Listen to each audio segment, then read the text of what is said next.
Era la poesía como la luz del viento, cuando discurre, sordo, cuando divaga, ciega, símbolo puro del infinito dentro del momento, y de lo efímero que dura y perdura, y que se va y que nunca llega.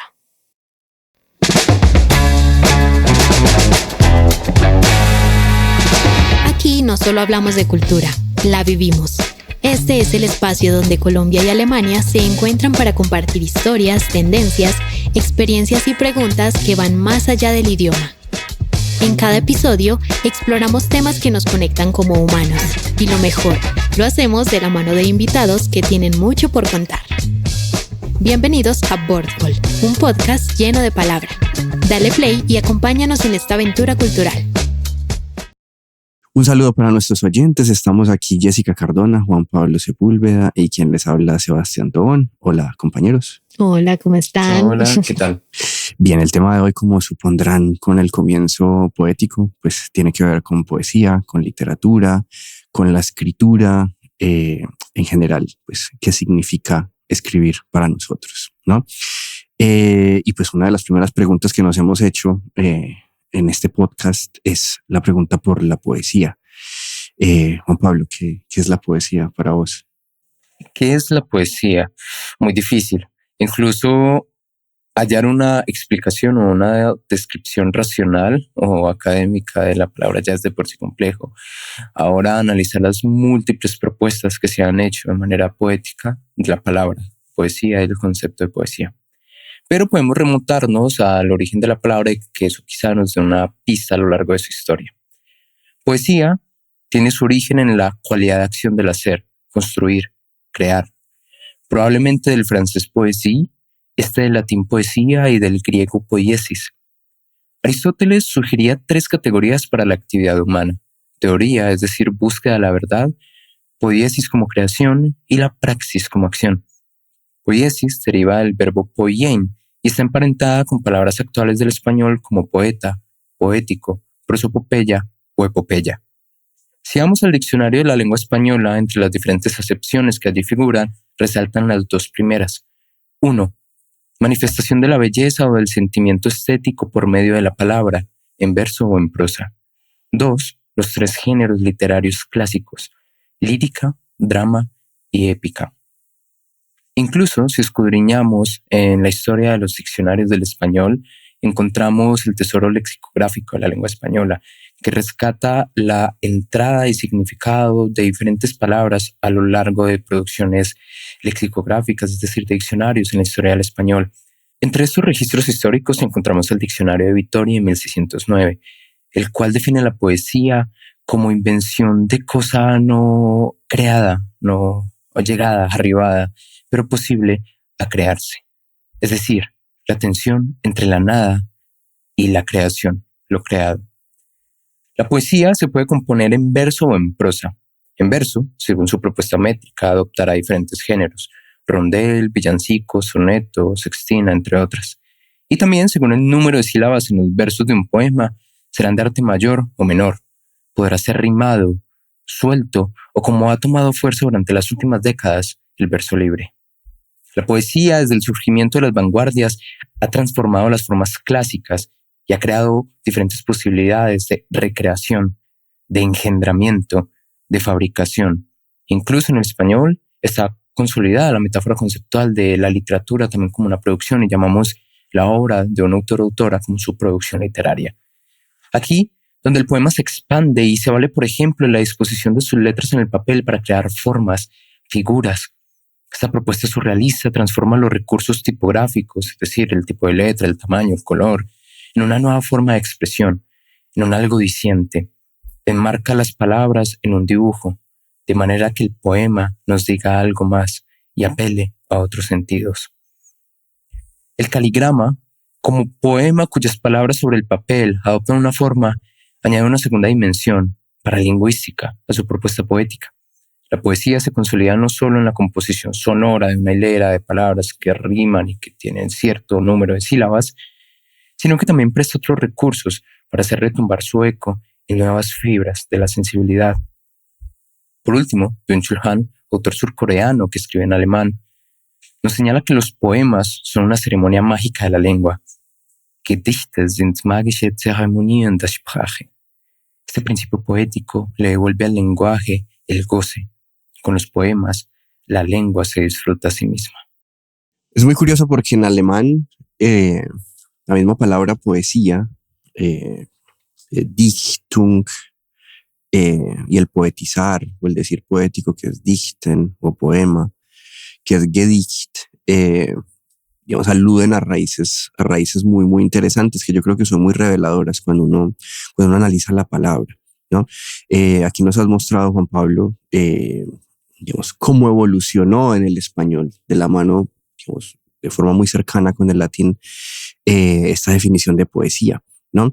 En alemán, sin embargo, dichten, Dichtung y Gedicht son tres palabras que aluden sobre todo al acto lingüístico de poema. En alemán, dichten, Dichtung y Gedicht son tres palabras que aluden al acto lingüístico de poetizar, ¿no? Por ejemplo, Dichtung, que es poema, tiene su origen en el verbo dichten, que proviene directamente del alto alemán antiguo, ¿no? En la palabra titón, formar lingüísticamente o componer, ¿no? Y curiosamente, este titón imitaba la pronunciación latina a través de una especie de insonorización del fonema alemán dichten, quitando la C y la T. Es decir, se pronunciaba dichten. Esta creación literaria mutó en el medio alto alemán en titen, que significaba aún escribir o componer por escrito, pero también significaba inventar, mentir o fantasear, ¿no? Y me parece muy, muy interesante esta relación que hay entre la creación literaria y la mentira.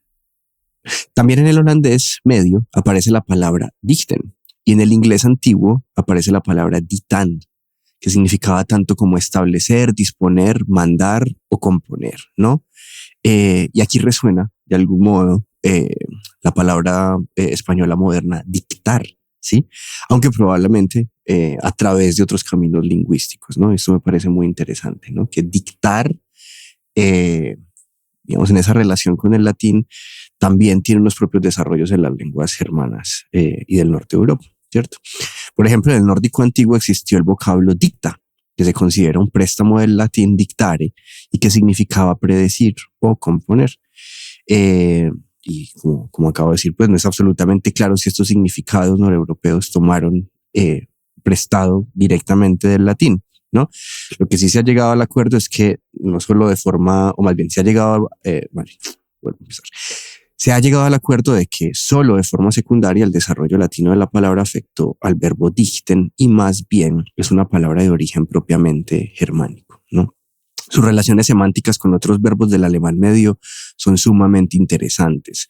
Por ejemplo, el verbo dichten del alto alemán medio significaba crear, impulsar o poner en movimiento, ¿sí?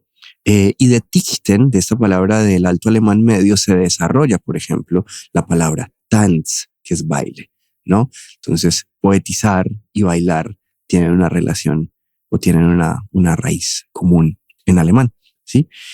Pero también esta palabra dichten estaba emparentada con la palabra Deich, donde resuena la palabra Teich, moderna del alemán, que es masa, ¿sí? Y de donde se desarrolla el verbo amasar.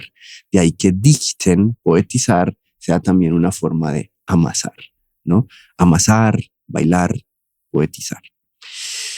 Es por eso pues que por caminos insospechados se puede decir que la palabra poetizar tiene estrecha relación con la palabra amasar, bailar, pero también con cantar, ¿sí? Singen y mentir, ¿sí? Pero dichten como verbo da paso a la acción, ¿sí? Dichta significa, por el contrario, autor de versos o de obras literarias, ¿no? Entonces, Dichtung, poema, dichten, poetizar, dichta, poeta, perdón. Este desarrollo proviene del alto alemán medio titaere, que es autor o escritor, ¿no? Y cuando analizaba la etimología de esta palabra, resonaba en el fondo la palabra alemana tinten, que es tinta, ¿no? Entonces, existe una relación entre tinta y titere, que es esa palabra del alto alemán que quiere decir escritor, ¿no? Una curiosidad de la palabra dichtar es que su uso es relativamente tardío. Se empezó a usar dicta a partir del siglo XVIII, ¿no? Hasta el siglo XVIII se utilizaba fundamentalmente la palabra latina que tú acabaste de exponer, Juan Pablo, poeta, poet, y poesía, poesía. El dicta es entonces el poeta o el dictador, si no quiere, apelando pues como a un poco el desarrollo que hemos hecho, y escribe Gedichte, ¿sí? Y lo Gedichte es aquello que ha sido poetizado, ¿sí? Tiene una especie de expresión participial, ¿sí? Gedichte, lo poetizado. Lo que ha sido dicho, lo que ha sido inventado, lo que ha sido creado poéticamente. Y esta palabra, Gedichte, viene del alto alemán medio Gedichte, que implica lo que ya ha sido registrado o lo que ya ha sido condensado, ¿no? Es esta deriva técnica que me parece muy interesante, que vale llamar la atención. Aunque es apócrifa, pues sí, no hay ninguna explicación etimológica que muestre la relación entre el uso contemporáneo, por ejemplo, de la palabra dichten como poetizar y dichten como condensar. Creo que hay una relación en el acto del poetizar entre escribir y aglutinar sentido o aglutinar significados, ¿cierto? Entonces, Dichtung como poema comparte fonema y grafema con Dichtung, que significa condensación, impermeabilización, coagulación, concentración sustancial y sellamiento de una pieza, incluso sellamiento de 2 tuercas en alemán, ¿no? Entonces uno se pregunta de una forma muy interesante cuál es la relación que puede haber entre, no sé, el acto de escribir poesía y el acto de sellar un grifo.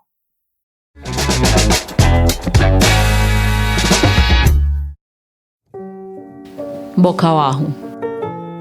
¿Y cuándo nos veremos con los demás al borde de una mañana eterna, desayunados todos? César Vallejo. Lo esencial es visible, tóxico. Cuando pensamos que estamos dentro de Dios, llega el hambre y nos sacia de aire, ardor, úlceras que nos dividen y gobiernan. Comer es un deseo paquidérmico. Cuando no se sacia, el tallo cerebral explota en alerta.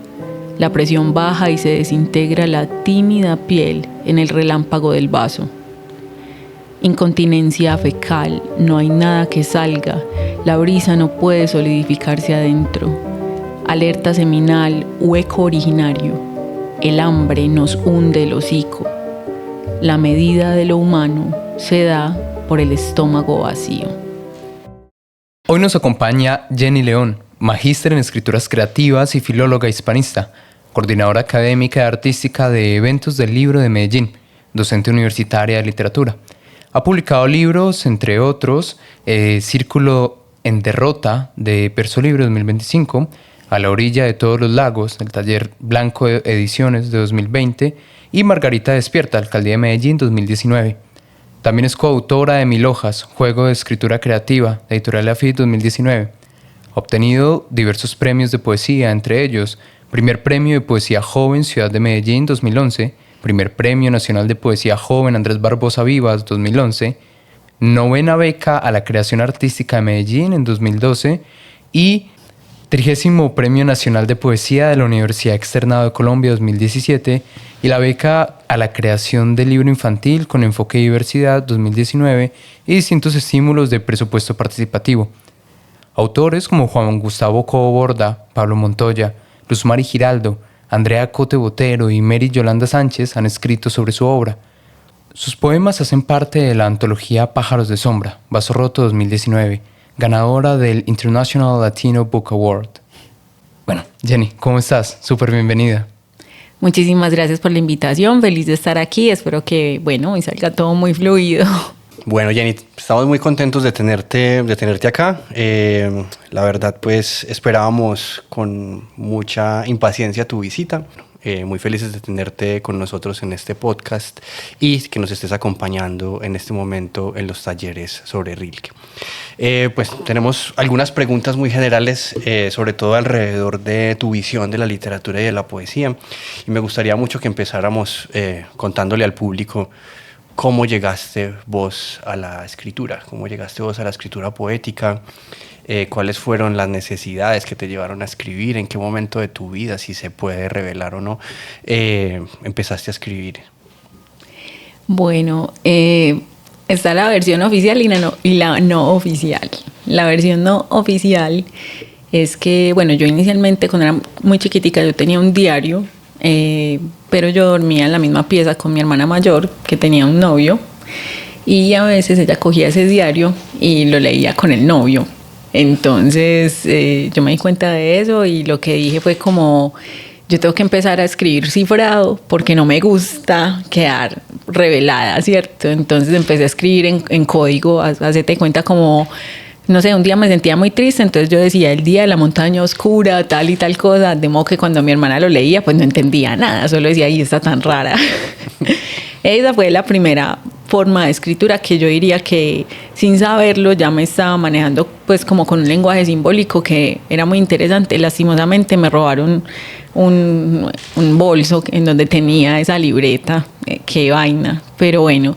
Y en segunda instancia la versión oficial es que bueno, yo estudié física inicialmente, hice 2 años en la Universidad de Antioquia, no entendía muy bien el lenguaje poético, realmente como que mi visión así de la literatura era muy corta, entonces no entendía muy bien la poesía porque es que hay muy poca formación de públicos con poesía, o sea, la gente piensa que la poesía es una cosa que se entiende súper bien y para nada, o la gente la tiene súper elevada o la tiene como si fuera una mera combinación de palabras aleatorias que suenen rimbombantemente bellas.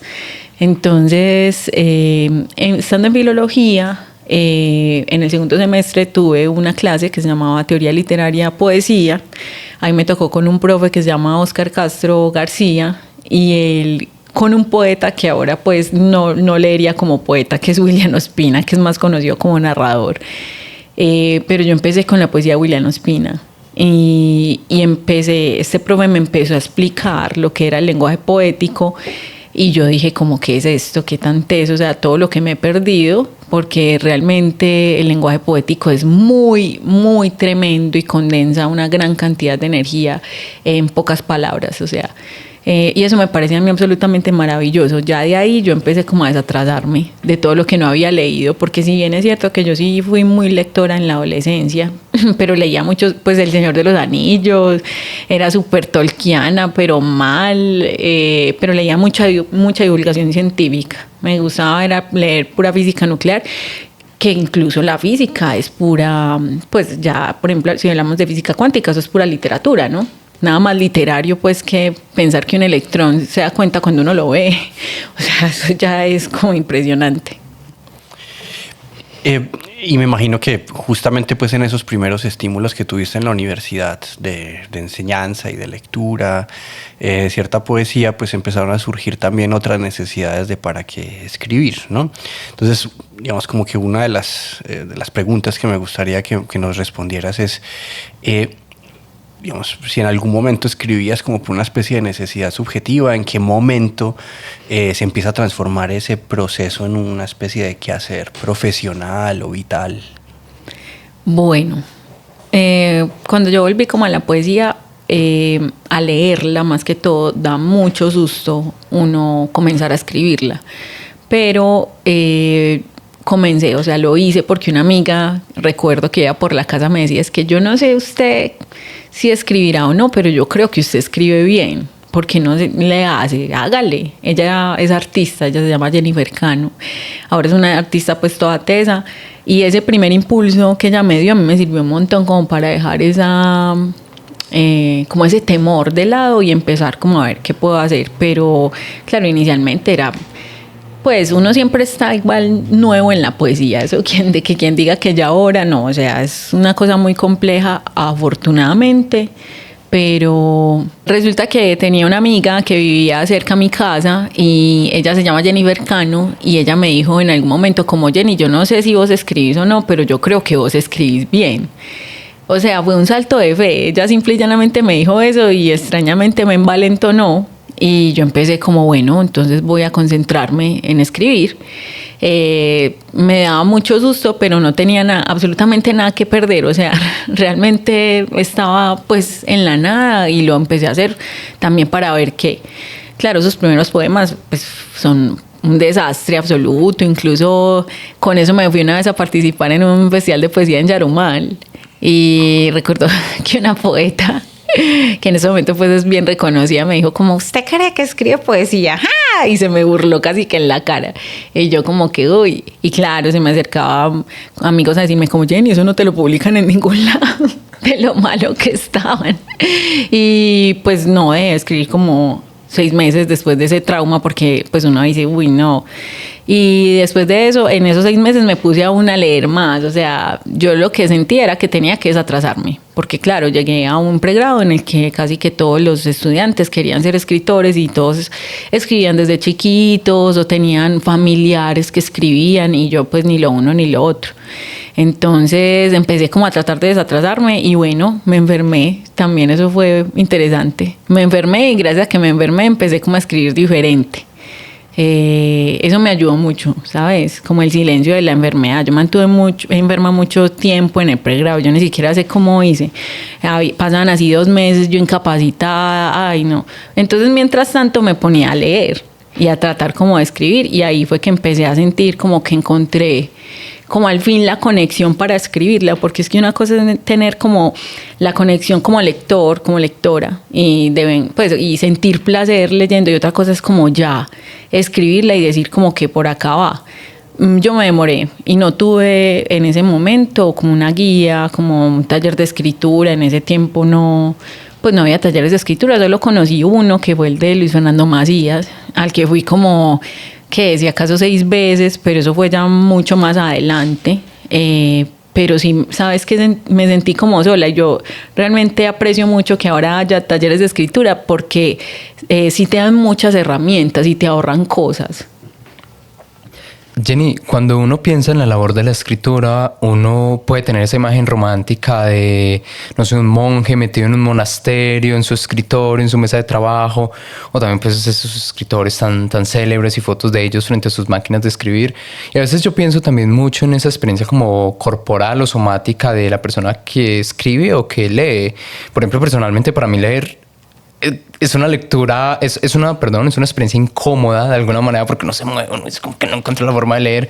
¿Cómo es tu proceso de escritura? ¿Cómo te preparas para escribir? ¿Cómo ritualizas también espacio de sentarte, enfrentarte a la hoja o enfrentarte al computador? Porque también cuéntanos cómo escribes, si digital, escrito, ¿qué tal? Bueno, no, yo escribo a mano. Okay. Escribo a mano, muchas veces me encanta escribir a mano, tachar, cambiar los versos de orden, juego mucho con eso. Me gusta mucho tener diarios grandes. También, bueno, llevo un proceso importante incluso hasta terapéutico, diría yo, con los diarios. Tengo ya un montón de cuadernos en la casa de diarios que son puros devaneos mentales, pero que sirven mucho como para definir mi propia realidad, que eso es lo mejor de los diarios. Uno define su propia realidad y yo como que quito ahí primer y segundo nivel de conciencia, lo que me agobia, lo que está ahí presente, y ya luego cuando me vacío de todo eso, pues me dedico a otro cuadernito que es donde escribo, pero son muchas formas, y Juan Manuel Roca lo dice, de muchas maneras uno llega a escribir un poema, ¿cierto? Están los poemas que escribo también porque me gusta tener, anoto mucho de los sueños, por ejemplo, entonces tengo siempre un diario de sueños. A veces me llegan muchos versos en los sueños porque claro, la mente todo el tiempo está en función de, entonces ese es uno. A veces me puede haber llegado al principio de un poema en un sueño y a los 5 años me llega el final. Es todo muy aleatorio también, eso me gusta mucho, pero sí ha habido momentos en los que yo determino una temática que me interesa. Por ejemplo, así pasó con Heredad, que es un libro que salió publicado en 2020 por Verso Libre. Inicialmente yo me estaba leyendo una biografía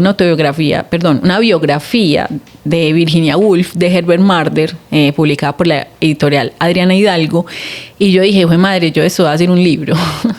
Pero nada, de todo ese libro absolutamente maravilloso, salió solo un poema.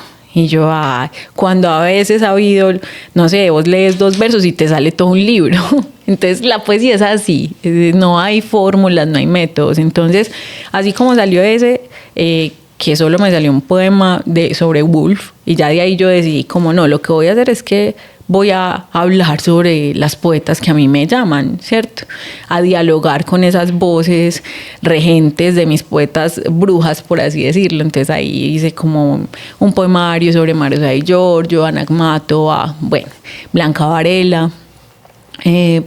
Pero también ha habido obsesiones. Yo pienso que las obsesiones son un gran campo de escritura. Por ejemplo, Círculo en Derrota, que es este libro que sale ahorita, también por la editorial Verso Libre, que es la editorial de La Pascasia, es un libro sobre Johannes Kepler.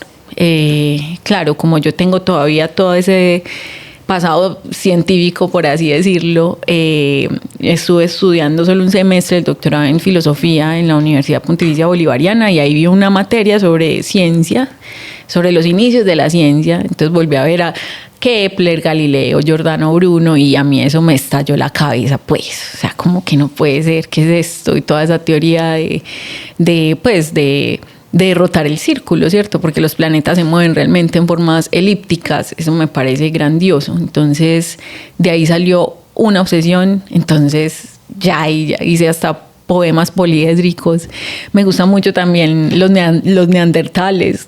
Es otro tema que me encanta. Y ahí estoy escribiendo un poemario sobre una mujer neandertal, que es esa mirada primitiva de las cosas. Entonces las obsesiones son una gran fuente. Y justamente sobre eso te quería preguntar, Jenny. Digamos, hay sobre todo 2 trabajos tuyos, ¿no? La hierba abre su latido y Entre árboles y piedras, ¿no? Donde la naturaleza tiene como un papel muy importante, ¿sí? Contanos un poquito, ya más o menos creo que ya lo has revelado un poco, tiene que ver pues con tu pasado académico, ¿no? Con tus estudios de física y actualmente pues con tu interés otra vez poético por, no sé, tematizar, representar, expresar aquello que vos ves por ejemplo, en la física o en las ciencias de la naturaleza. Pero esa influencia naturalista pues ha sido como transversal, ¿no? Y como un motivo permanente en la obra tuya. Y pues que personalmente pues encuentro que es una de las cosas que más me ha impresionado a mí pues en lo que he leído que has escrito. ¿Cómo lo explicas vos, no? O ¿qué es para vos ese impulso naturalista? ¿Es un impulso permanente o es un motivo, digamos, relevante por encima de otros? Contanos un poquito cuál es tu visión de la cosa. Bueno, la visión mía de la naturaleza ha cambiado mucho. Pero diría que al fin puedo nombrar la intuición que tenía desde el principio. Fíjate que algo bien interesante, y es que la naturaleza no actúa por contagio. Es decir, cuando vos estás súper deprimido, vos sí puedes matar una mata, ¿cierto? O sea, usted sí puede matar un cactus, usted no sé, hay gente que tiene muy mala mano. Ya. Pero realmente cuando estás inmerso o inmersa pues en la naturaleza como tal, tú no la contagias, sino que antes ocurre al revés. Sí, es como si la naturaleza antes te afectara a ti con esa inmutabilidad, que no es tan inmutabilidad porque todo está cambiando constantemente. Entonces eso a mí me explota la cabeza, al igual que pensar en la inmortalidad de la piedra, por ejemplo, en los árboles como testigos. Incluso en este poemario que es Entre árboles y piedras, yo lo que traté de hacer fue nombrar de modo diferente la piedra y el árbol en cada poema, o sea, que a nivel semántico fuese otra cosa. Que eso fue también como un reto muy grande para mí, porque se dice mucho que la poesía colombiana son solo árboles, piedras y pájaros, que esa es una cosa pues que dicen un montón, y yo digo, bueno, sí, pero es que el árbol no siempre es el mismo, la piedra es infinita y eterna, ¿cierto? En todo lo que tiene para decirme, ¿cómo hago para moverme a través de ese mundo? Y leí pues obviamente a muchos poetas que lo han hecho de una forma maravillosa, como Szymborska, por ejemplo, Antonio Gamoneda, que son tremendos y que siempre resemantizan estas grandes palabras. Jenny, hablando de tus referentes, ¿tú tienes por estos días algún poema que sea tu favorito en el mundo? Sí, claro. Es que ahorita me dieron tu poema favorito del mundo. No, pues es que yo tengo un montón de poemas favoritos del mundo, dependiendo de la poética. Ahorita les explicaba eso a los chicos antes.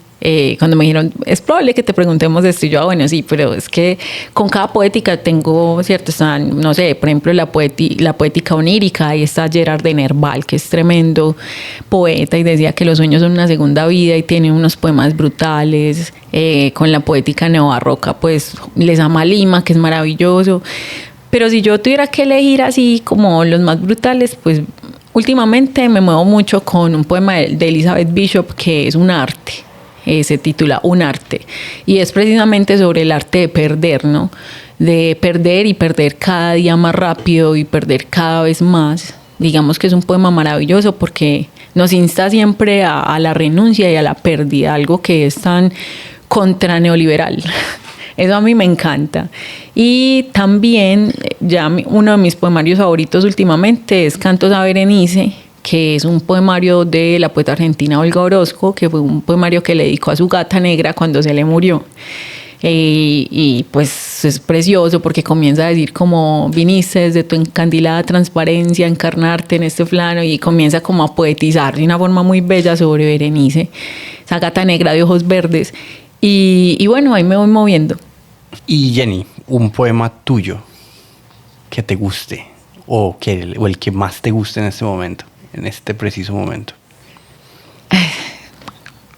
No, pues es que yo pienso que eso es muy complicado porque uno siempre les encuentra cosas. Es que uno se vuelve muy neurótico. Y yo con el uso del lenguaje soy súper neurótica. Y la poesía lo vuelve uno muy neurótico con el uso del lenguaje. Entonces, es un placer, pero a la vez también es como tener la atención. Y es una cosa de sentirse siempre insuficiente, pero espero que eso no se pierda. Que uno siempre se siente insuficiente, porque eso es lo que permite siempre nacer a la poesía, que es tan importante. Yo diría que hay un poema que comienza como cada latido es un autoataque, el corazón golpea contra el corazón, con el árbol ocurre algo distinto, su corazón por encima del fuego detenido es árbol sagrado, algo así. No se me olvidó hasta el final, porque es que yo no me aprendo mis poemas. ¿Y saben por qué no lo hago? Para no viciarme. Sí. Porque si a veces me queda mismo sonsonete, me da cosa que el inconsciente lo repita en otro, porque me he dado cuenta de eso. Entonces, como que, ay no, trato de olvidarlo, sabiendo el tema, pues, como lo manejé ahí, para no repetir tampoco en otros poemas, pero es que es complejo. Este asunto de la neurosis, ¿cómo lidias? Pues, digamos, la neurosis del poeta o del escritor, ¿no? De sentirse insuficiente. O sea, la forma de lidiar con él, según te entiendo, es hacerlo parte del trabajo, pues, ¿no? Como es necesario sentirse insuficiente, es necesario sentir que la poesía de uno está inacabada y que probablemente no expresa la totalidad de lo que uno quiere decir. Yo pienso que sí, pero hay que ver hasta cuándo hay que ponerle límites a eso también, porque conozco amigos que escriben muy bien y que no se atreven tampoco como a liberarse, ¿cierto? De lo que dice Borges, publicamos nuestros libros para liberarnos de ellos, y es como una cosa que uno también tiene que aprender, como listo, esto es insuficiente, pero voy a renunciar a él por un rato y voy a dárselo. Es una dádiva también, como para el lector. Es un quehacer inacabado, pero algo que trata de hacerse pues como con cierta conciencia. Como te digo, hay gente que también da mucha cosa lo de la validación pues externa. Publicar siempre implica que te vas a someter a la validación externa. De ahí la importancia de que sí, eso es importante, pero pues no lo estoy, le tenés que poner límites también por dentro. Eso es algo que todo el tiempo uno está manejando, pero hay unos libros más que otros que sí te dicen, ya es momento, o sea, ya, esto es, yo no sé, el poemario también se va revelando, como otros que, por ejemplo, este último libro de Círculo en Derrota, 5 años, o sea, literal, tardé 5 años en publicar ese libro. Ha habido otros en los que se da de una esa publicación. Son muchos factores, es como aprender también como a dejarse llevar un poco por el azar. Bien, o sea, me gustaría ahí como dirigir la conversación como hacia otro punto, y tiene que ver más como sobre las funciones, digamos, extraliterarias, si se quiere, pues también de la poesía, ¿no? Cuando escribís, Jenny, tenés, sí, por ejemplo, si estás trabajando en un proyecto, ¿hay alguna idea externa, digamos, al trabajo mismo de escribir poesía que acompañe la escritura, ¿no? Llamémoslo así, una metaidea, sea política, social, pedagógica, esta noción de quiero decirle algo al mundo, quiero expresar algo sobre algo, quiero opinar algo sobre las cosas, etcétera, ¿no? O sea, como que eso está ahí o no. O el ejercicio es un ejercicio puramente individual, solitario, egoísta, pues si uno quiere. Pues ve, yo no creo mucho en la escritura como sanación. Soy más como esa vía que dice Cristina Rivera Garza. Y es que realmente pues no, o sea, a veces hay momentos en los que te quitan la dignidad y es imposible sanar eso. Con la escritura no, o sea, hay cosas que y no lo digo pues por cosas particulares mías, sino entendiendo la pluralidad de lo que puede pasar, y más en un país que tiene formas tan creativas de crueldad. Entonces, yo pienso mucho que la escritura sí nace por una necesidad expresiva, inicialmente con uno, pero también me gusta como darle vida afuera, porque los lectores enriquecen demasiado el sentido de tus poemas. Me gusta mucho ver, por ejemplo, inicialmente yo había publicado un poemario que se llamaba Tríptico. Bueno, no lo había publicado, ese poemario se ganó un premio y eran poemas distribuidos en 3 columnas, ¿cierto? Entonces yo estaba pensando en 3 columnas de poemas, 3 tiempos, pero un lector me dijo, como ve, mira, tus poemas se pueden leer verticalmente, pero también de forma horizontal, esos trípticos. Y yo dije, ay, ve, sí. Entonces ahí fue que empecé a hacer ese libro, pero fue por un lector, pues no estaba publicado todavía, pero gracias a un amigo pues que me comentó, yo dije, uy, claro, porque se nutre uno demasiado de la mirada ajena. Y lo importante también cuando se escribe poesía es que uno trata de traducirse uno, y a la vez que uno se traduce a los otros. Entonces, sí, igual la autonomía, eso son bobadas, somos seres interdependientes todos, y que empiece todo también a pulular en medio de ser leído es absolutamente maravilloso. Y duro también, porque nos falta pues la crítica terrible, pero no importa, hay que estar preparado también. Sí. A mí se me ocurre también una pregunta, y es, dentro de esta vasta, llamémoslo así, división social del trabajo, ¿qué es un poeta? Sí, es decir, ¿para qué sirve un poeta? Sí, ve, hay varias cosas, o sea, sobre la función social del poeta se ha dicho mucho de que realmente el poeta no sirve para nada, que eso es lo que más dicen los grandes poetas, como no sirve para nada, pues a nivel material, o sea, si te pones a pensar en lo matérico, un poeta no tiene gran relevancia ahí, pero sabemos pues que hay un montón de mundos, pues en el mundo mental, en el mundo emocional. El poeta también tiene su labor, que me parece como interesante, pero antes que nada me parece que la poesía lo que más ayuda es a mirar el mundo de una forma muy diferente. Entonces, si bien es cierto que el poeta puede no servir de mucho, la forma poética de mirar el mundo es una cosa que, o sea, uno no puede volver atrás cuando empieza. Es como un estilo de vida, así como el rock, o sea, así como que el rock es un estilo de vida, la poesía también, porque es una forma de mirar con los sentidos abiertos, que te expone un montón, pero que a la vez es reveladorísima. Para el poeta, decía Rilke, que no hay rutina, ¿cierto? Porque ningún segundo es igual. Entonces, estar como con esa apertura de los sentidos, a mí me parece, absolutamente precioso, al menos para sollarse la vida de una forma más vital. Tanto, no sé, disfrutar lo maravilloso como lo terrible. Esas dos cosas, esa forma de mirar del poeta es súper útil, así lo digo.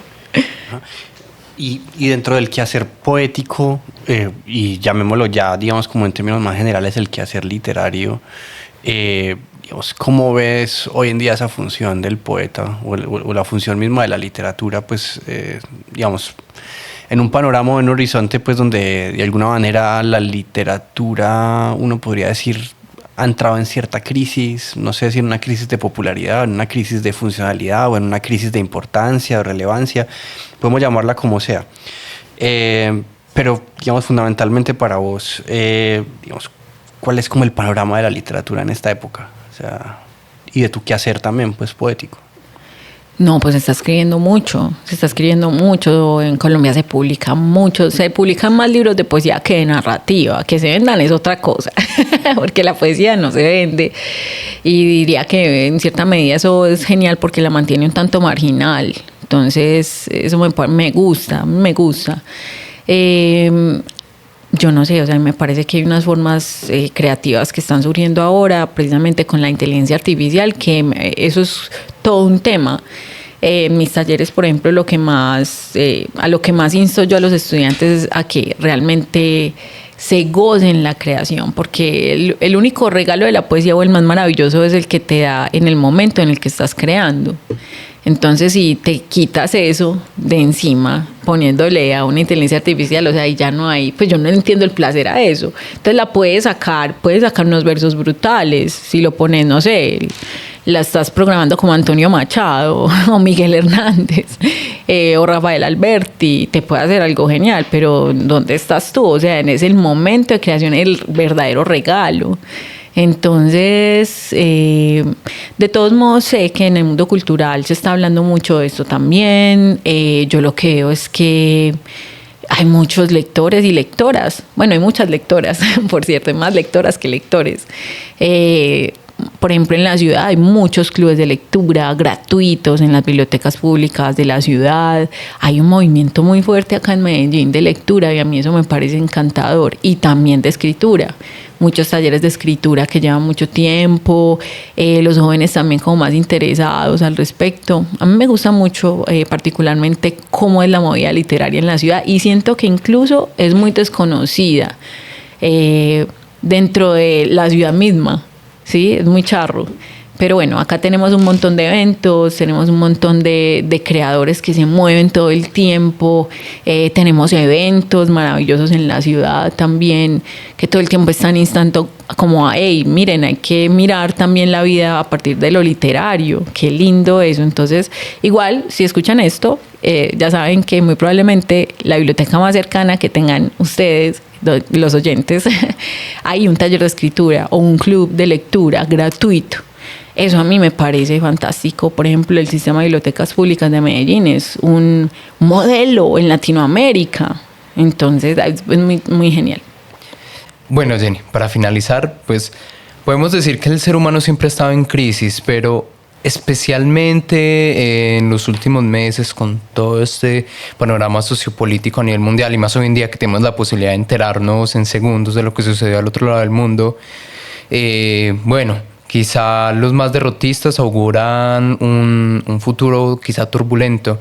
¿Qué función podría tener la literatura allí? Es decir, la literatura puede salvarnos de alguna manera, nos salva como individuos, puede salvar una nación, puede salvar un pueblo o puede salvar a quien la lee o a quien escribe incluso. Esa pregunta es muy complicada. Porque para escribir hay que tener ciertos privilegios y es una cosa con la que yo hablaba la vez pasada con Horacio Benavides. O sea, si vos no tenés plata para comer, para tus cosas, o sea, ¿cómo vas a escribir? Si no tenés, no sé si estás pasando por un cáncer, ¿cómo vas a escribir? O sea, escribir requiere ciertos privilegios. Importante también tener en cuenta que los grandes poetas nuestros, por ejemplo, han sido personas de estatus económicos altos. Incluso ahora hay un boom de escritoras muy brutales, por ejemplo en Bogotá, pero son escritoras que tienen un gran privilegio, ¿sí? Que eso no les quita para nada el talento que tienen, pero sí hay que hacer como una distinción en eso. Por ejemplo, no hay narradoras de barrio. Los que han narrado el barrio, Gilmer, Luis Miguel Rivas, han narrado mucho también como la violencia del barrio, pero la agencia que tenían los hombres en el barrio. Pero ¿dónde están las narradoras, hijas de las mujeres que iban a limpiar las casas, cierto? Es algo que yo he hablado mucho con mis amigas también. Para escribir se necesitan ciertas condiciones. Entonces, hablando de lo que está pasando ahora, si estás en medio de un genocidio, ¿cómo vas a escribir? O sea, no. Es muy teso, a mí eso me parece muy tremendo. Hay ciertas condiciones, y para leer también hay ciertas condiciones que se deben tener, pero cuando careces de eso y te arrebatan la dignidad, pues estos ejercicios no van a ningún lado. Muy teso, no creas. Yo sigo pensando en eso porque es complicado. O sea, yo me podría ir como por la cosa más romántica, pero pues la realidad se nos impone, la materia se nos impone también. Entonces hay que tener eso en cuenta. Jenny, muchísimas gracias por tu tiempo, por tu presencia, por acompañarnos. La verdad, creo que ha sido pues, muy iluminadora la conversación contigo.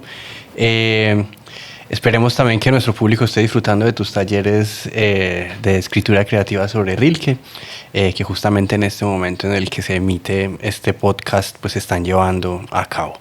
Y espero que nos vuelvas a acompañar en una próxima oportunidad.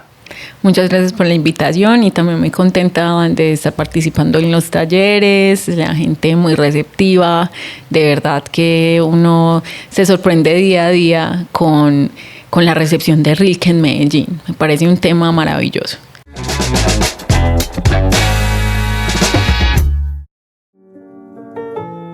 Yo no sé muchas cosas, es verdad.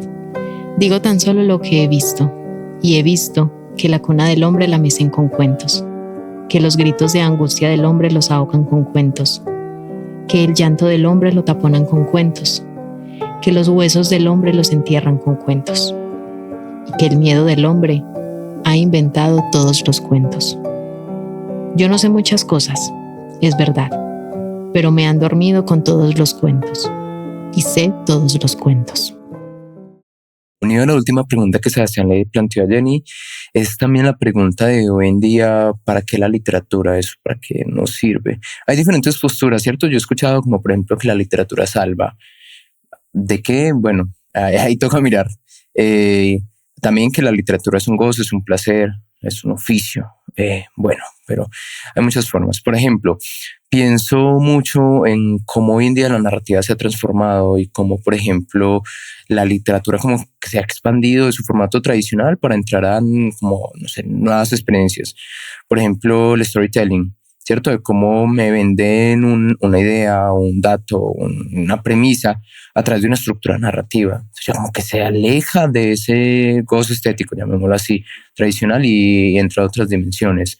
Los videojuegos también es algo, son otras formas como experiencia que se valen como de crear una historia detrás para que te convenzas y digas que bacano y te involucres también, incluso generes empatía. Es muy loco eso, ¿no? O sea, para mí una de las preguntas más importantes ahí es si estamos hablando de un retroceso de la literatura o un progreso y expansión de la literatura. O sea, porque cuando te escuchaba hace un momento hablar, o sea, yo me preguntaba, bueno, los videojuegos ¿son literatura? ¿Son narrativa? ¿No? ¿Y son narrativa en qué sentido?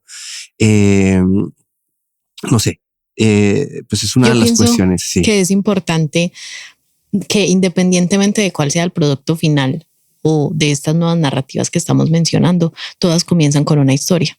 Pues creo que lo mencionamos también en el primer capítulo. En el principio era la palabra. Entonces, una narrativa para un videojuego, una narrativa para una película, para cosas tan básicas como proyectos transmedia que involucran inteligencia artificial o que involucran realidad virtual, por ejemplo, todas comienzan con la narración de una historia.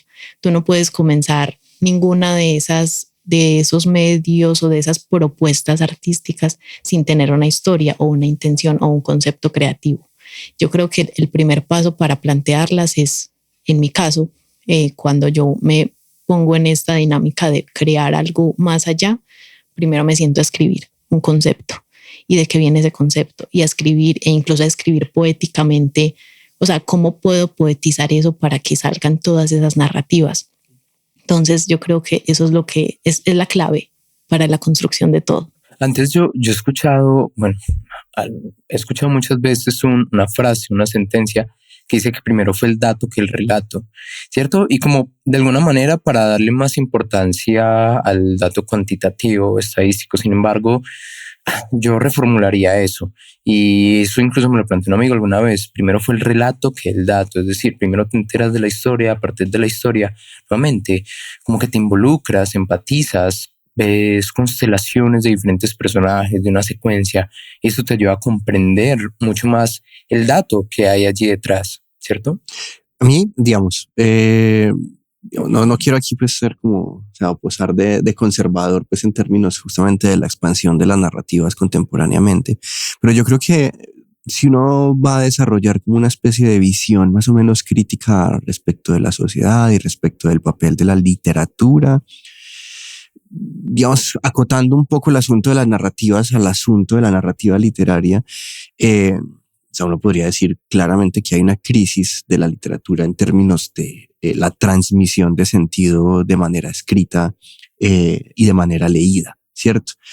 Entonces la pregunta que uno puede hacerse justamente en este contexto es si la expansión, por ejemplo, del terreno, digamos, audiovisual, no dice algo también del estado digamos, de la sociedad, del estado de la cultura, del estado digamos, de la manera como la gente preeminentemente hoy en día se relaciona con su propia imaginación y se relaciona con el acto de narrar, ¿no? Es decir, uno podría decir que, digamos, simplemente ves como una especie de aseveración y un supuesto, ¿no? Pero digamos, la expansión, por ejemplo, del terreno audiovisual y la crisis del terreno literario no dice algo también del estado de la imaginación de los sujetos pues contemporáneamente, ¿no? Es decir, no sé, o sea, cuando uno lee un libro, ¿no? Cuando tú lees un poema, el libro no te da ni el 50% del contenido de tu imaginación, ¿no? Cuando tú ves un video, tú recibes el 100%, ¿sí? De contenido, digamos, de contenido que tiene que de alguna manera procesar tu imaginación. Entonces, en esa medida yo me pregunto si no hay ahí una especie como de restricción de las posibilidades que tienen los sujetos hoy en día, ¿no? No sé, o sea, yo no lo planteo pues en términos pues como de un lamento así súper conservador de, bueno, ¿cuál es el futuro de la humanidad si ahora ya no leemos sino que vemos videos, etcétera? Y todo lo van a reemplazar los videos, etcétera. No, ese no es el punto, sino más bien como, digamos, hacernos una pregunta crítica. ¿Qué dice eso qué dice eso de las nuevas subjetividades, por ejemplo? Sino que esa perspectiva, perdón, Pablo, esa perspectiva también de que la transformación es amenaza, pues no necesariamente tiene que aplicar. Digamos que son narrativas que se transforman, pero como regreso a lo que dije anteriormente, parten de lo mismo. Incluso diría que hoy en día esas posibilidades de expansión, aunque han hecho avances bastante notables, todavía falta mucho. Por ejemplo, la exploración de la realidad virtual, donde bien, un video, una producción audiovisual me entrega un estímulo audiovisual, valga la redundancia, y también como un estímulo narrativo, es decir, me presenta la narración. Sin embargo, por ejemplo, pienso en estos cines donde tienen salas que te tiran agüita y te tiran viento y te tiran cositas como para tener una interacción más profunda. Eso me parece muy interesante también porque, por ejemplo, ¿qué ha sucedido hoy en día cuando tú quieres acceder a una experiencia, a una actividad cotidiana, incluso el trabajo, hacer deporte, etcétera, hacer tus actividades diarias? Y allí comienza a ganar terreno el fenómeno de la gamificación o ludificación. Por ejemplo, ya hay aplicaciones en la Play Store donde son como una checklist de tus tareas diarias, pero gamificadas. Entonces como que te da recompensas y te da bonos y como que dices, necesito un estímulo de alguna manera, pero un estímulo como a modo de videojuego. Y es muy luego también porque, por ejemplo, al principio el videojuego era como muy mecánico, muy de bien, tú jugabas, ganabas punticos, etcétera. Y luego esa necesidad de que ya te crea una historia, digámoslo como de manera pasiva para quien juega o disfruta esa experiencia donde, bien, te plantea una historia. Y luego se transforma, ¿no? Que ya hay como, dependiendo de tus decisiones, se transforma la historia. Exacto. Entonces ya hay como más intervención de lo que tú puedas decidir como usuario del juego. Hay algo interactivo, por ejemplo, hay una compañía de videojuegos que se llama Telltale Games que consolidaron, pues primero, una entrega de capítulos de videojuegos, es decir, ya el videojuego no te salía entero, sino que te salía por capítulos. Y segundo, que en cierto momento del videojuego te ponía a escoger. ¿Tú qué vas a hacer en ese momento? ¿Qué vas a decir a este personaje? Entonces como que de ahí se va alterando el curso de la historia. Y también en producciones audiovisuales, por ejemplo la película Bandersnatch de Black Mirror, ¿cierto? Donde tú a lo largo de la producción audiovisual, mientras veías la película, decía que le vas a responder a un tal personaje en cierto momento. Esto afectaba el curso. Igual, o sea, me parece muy interesante, ¿no? Pero yo creo que incluso en la misma historia de los videojuegos, o sea, aquí recordando una especie de experiencia personal. O sea, yo comparo dos videojuegos. Comparo, no sé, Metal Gear de los 2000 o Zelda. Eran videojuegos súper textuales, súper literarios, ¿no? Eran videojuegos donde había que leer. ¿Sí?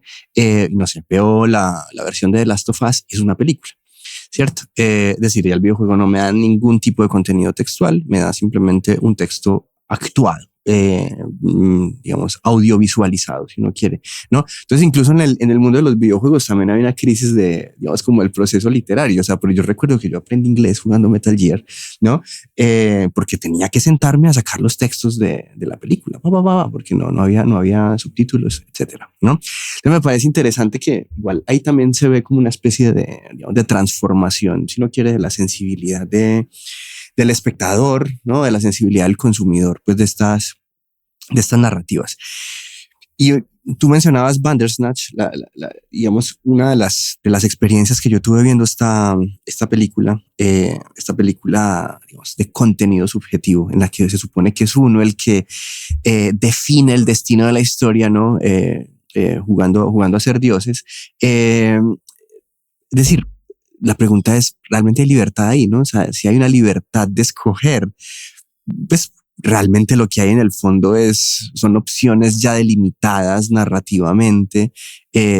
No sé, pienso yo que quizá haya mucha más libertad en Rayuela, por ejemplo, de Cortázar, donde se dice que tú puedes empezar por donde quieras, que por ejemplo en este tipo digamos, de experiencias narrativas gamificadas, donde el individuo tiene la ilusión de estar escogiendo un destino, pero realmente lo que está escogiendo es entre opciones que ya le dan, ¿no? Que en últimas es casi el lema del capitalismo, ¿no? Escoger entre opciones limitadas, escoger entre opciones que ya están predeterminadas, escoger entre formas de vida preelaboradas, prehechas, etcétera, ¿no? Entonces me parece un poco como que ahí se repite un poco digamos, la historia misma de la sociedad, ¿no?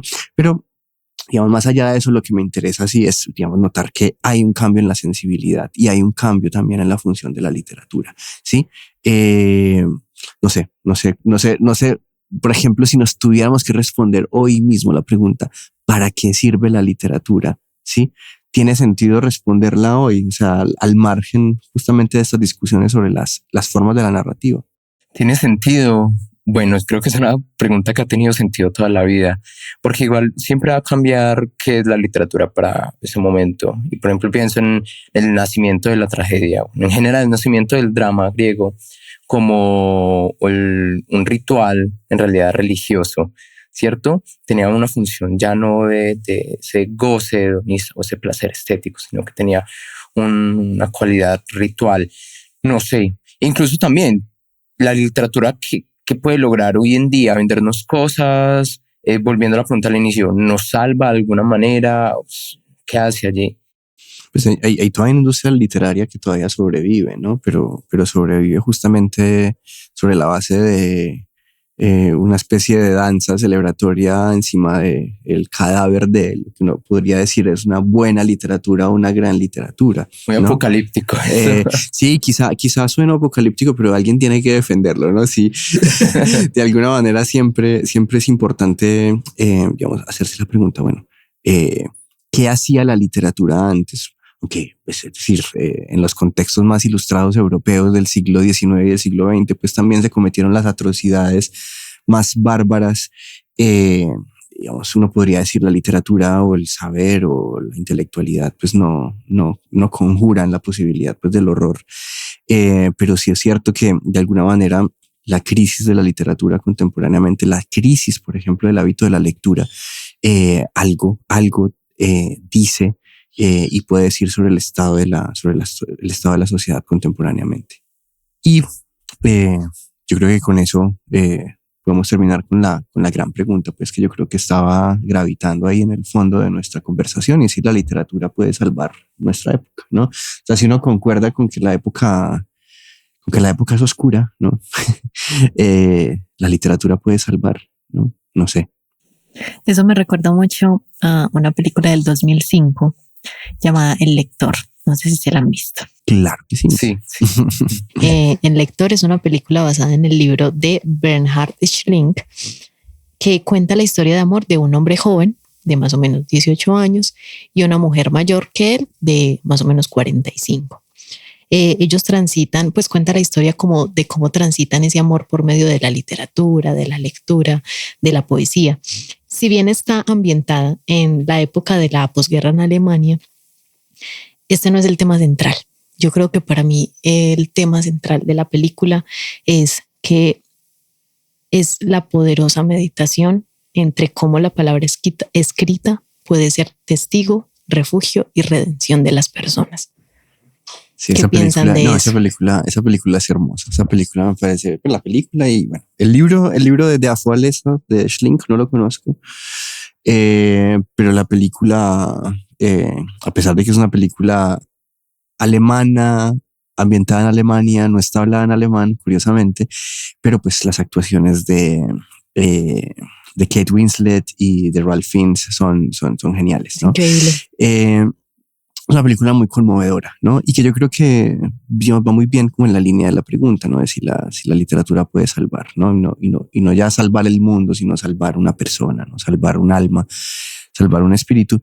Y yo creo que es muy interesante, ¿no? Porque en la película, como bien lo decía Jessica, no se trata tanto del contexto, aunque el contexto pues es importante en la narración, sino, digamos, cómo la literatura permite a estos personajes no solamente conectar en el momento inicial, sino salvarse. Bueno, podría uno poner el salvarse entre comillas, pues para no spoilear qué es lo que sucede al final, pero al menos un intento de salvación, ¿no? Y no solo de salvación, sino una herramienta de pervivencia y supervivencia. Uh-huh, exacto, sí. Que él logra, ¿no? Como lector, sí, es casi como si él logra sobrevivir en su posición, en la culpa también que tiene alrededor del amor por ella a través de la literatura, y ella logra también la salvación, digámoslo, sin ningún problema en la cárcel, a través de la literatura, ¿no? Bueno, no sé, o sea, a pesar de que esta historia de amor pues tiene un final más bien trágico y la película tiene un final duro, creo yo que, digamos, es capaz de responder a esta pregunta, pues si la literatura es capaz de hacer algo por alguien, ¿no? Y yo creo que de una manera limitada, de una manera relativa, eso es así. Yo creo que nos salva a diario, en mi experiencia personal, el escribir y hacer real los pensamientos o las cosas que agobian en distintas formas de literatura, que puede ser en poesía, puede ser en otras formas, en lo que pueda resultar un texto, como un corto, como tantas cosas que tenemos a disposición. Todo permite hacer real cosas que pensamos, permiten liberación, permiten plasmar algo y luego leer y decir, esto es lo que estoy sintiendo, esto es lo que puedo transformar, como una análisis post escritura también. Creo que eso, todo ese proceso es salva de alguna manera. Sí, y son salvaciones íntimas, pequeñas, pero no por ello menos trascendentales. Y pienso mucho en un poema de Cristina Pei Rossi, que parafraseándolo, dice como que la literatura no ha parado dictaduras, la literatura no ha parado, por ejemplo, injusticias a nivel global. Sin embargo, la literatura adquiere sentido cuando ayuda a aliviar un poco el dolor del torturado. Creo que me parece muy bello. Claro, son salvaciones individuales, pequeñitas, íntimas.